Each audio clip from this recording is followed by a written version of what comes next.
Thank you, everyone, and good morning.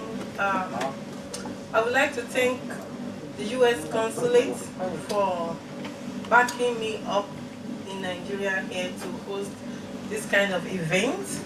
And I would like to thank NAPTIP for collaborating with me to educate the youth. And I want to thank all the schools that opened their doors to us to come in and talk to the students and the community members, especially at Bells University, where they had like 5 schools or so.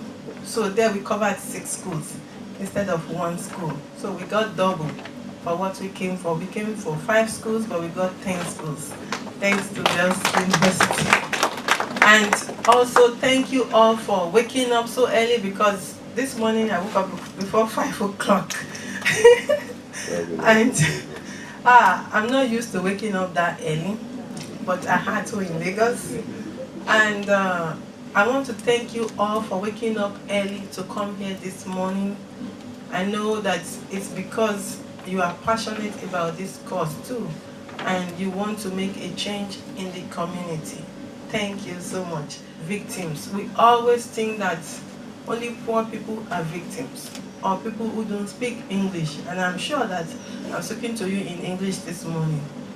And we always also think that it's those people that don't have any means of livelihood. That is not true. Anybody can become a victim of human trafficking. And we always think that it is strangers that traffic people. Sometimes family members are the traffickers, and that is why we have familiar trafficking. In my case, that is what it's termed, familiar trafficking. Also, we think it's just sex trafficking. It is more than sex trafficking. In my case, it wasn't sex. You didn't hear me talk about having sex with multiple men, even though there were others who experienced that. In my case, it was labor trafficking. It was exploitation of my labor. And I'm glad that we went to those schools. We have taken evaluation, and we'll be looking at the evaluation and be bringing back results to you guys. Whenever we come back home at the end of the day, we're so exhausted. So we just kind of covered everything up until we get back to the US. We leave tomorrow night, so we're not even going to really stay until we get there before we look at the evaluation and get back to you. So please bear with us. And we were able to find out, what the students learned. And I've started seeing that some of the students are learning something, and they are curious. They are asking questions. There was a student from Lagos State Polytechnic who posted his own question on my Facebook page, because he didn't have a chance to ask this question while we were there at LASPOTEC. And I was encouraged by that, because that was one of our expectations. We want people to be curious, because when they are curious, they want to learn. And when they learn, then they can understand what is going on and how to prevent themselves or their loved ones. So the question he asked, and I'm going to put this question through to NAPTIP too, was if a parent is negotiating his or her kid, what can the kid do? Should the kid just disrespect the parents? Because we always say, especially in this part of the world, you should not disrespect your parents. And I'm a Christian. The Bible says that you should not disrespect your parents too. So what should the kid do in that situation?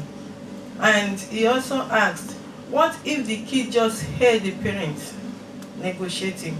The kid is here to be trafficked, but the kid is hearing, overheard the parent negotiating with somebody.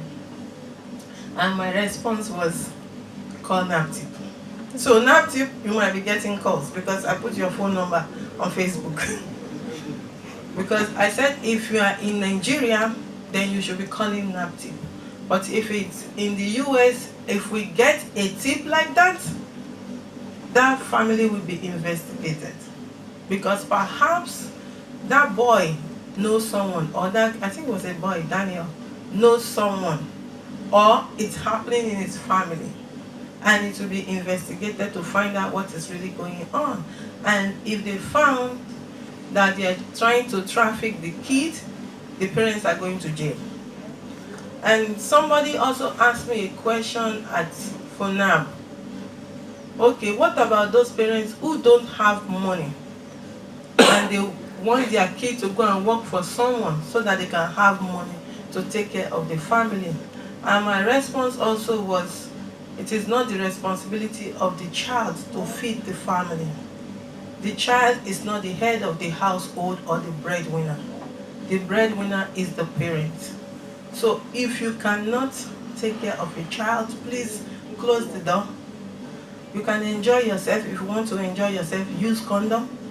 If you cannot use condom, do family planning.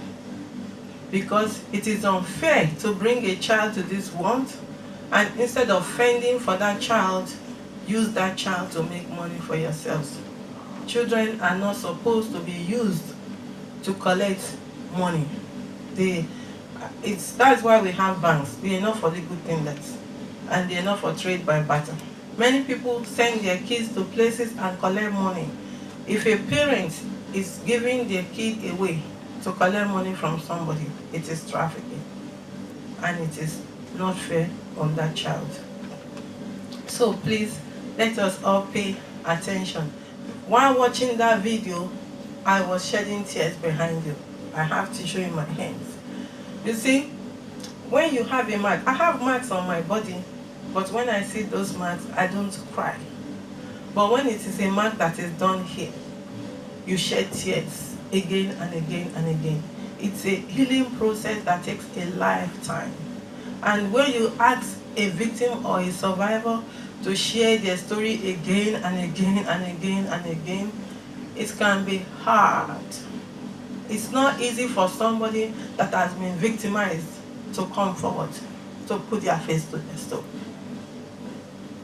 I decided to put my face to my story because of those who are suffering.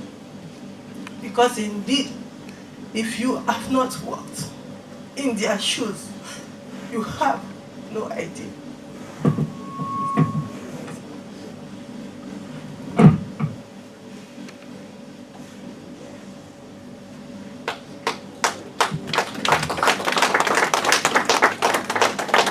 Sorry about that. You have no idea they have gone through. No victim of abuse will come forward and tell you, somebody did this to me or somebody did that to me. It's hard. One of the reasons why victims don't speak out is because of shame and the stigma. We need to stop stigmatizing the victims. We need to start helping victims and showing them compassion.